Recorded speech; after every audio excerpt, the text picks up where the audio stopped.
Naoma, toko faharoa. Inzany, any an-tendrombohitra ny tongotry ny mitondra teny soa mahafaly sady mitory fiadanana.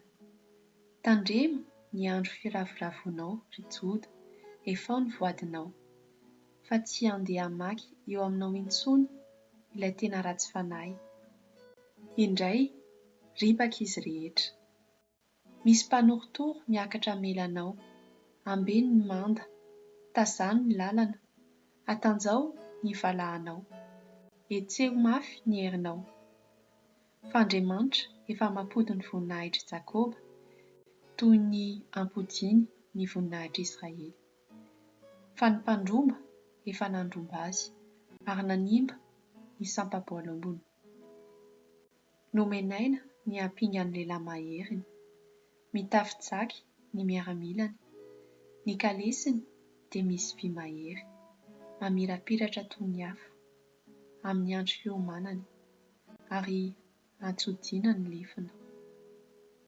Ampiazaina eny an-dalambe ny kalesy, ka mifanaretsadretsaka eny an-kalalahana, tahaka ny arendrina no fijery azy. Mitsorika tahaka ny helatra izy. Tsaroany ny lehilahy malazany, kanjo tafitohina eny am-pandehanana ireny. Mihazakazaka ho any amin'ny manda ireny, kanjo efa voatsangana sahady ny hamelezana azy. Voana ny vavadin renirano, ary reraka ny lapa. Izao no voatendry. Mampitanjahina izy, dia lasa kobabo, ary ny ankizivavy mitoloko azy, manao feom-boromailala sady miteha hatratra. Fa ny Nive dia tahaka ny farihy hatr'izay nisiny. Efa handositra ihany ireny. Mijanona, mijanona e! Nefa tsy misy mierika. Mamaboho volafotsy, mamaboho volamena. Fa tsy hita lany ny rakitra soa, dia ny habetsahan'ny fanaka mahafinaritra rehetra. Indrisy, foana, eny, foana sady lao. Kivy ny fo, miady ny lohalika.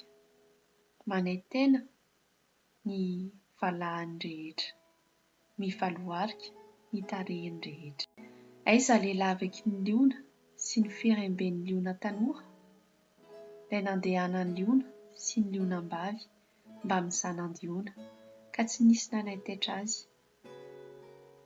Dia ilay liona namotipotika izay ampy ho an'ny zanany, ary nanenda ho an'ny liona-mbaviny, sady nameno aza ny lavany sy toa ny fonenany. Indro hamelanao aho, hoy Andriamanitra, Tompony maro. Ho levoniko ho setroka ny kalesinao, ary vonoko sabatra ny liona tanoranao. Ho fonganako amin'ny tany ny hazanao, ka tsy ho re intsony ny feon'irakao.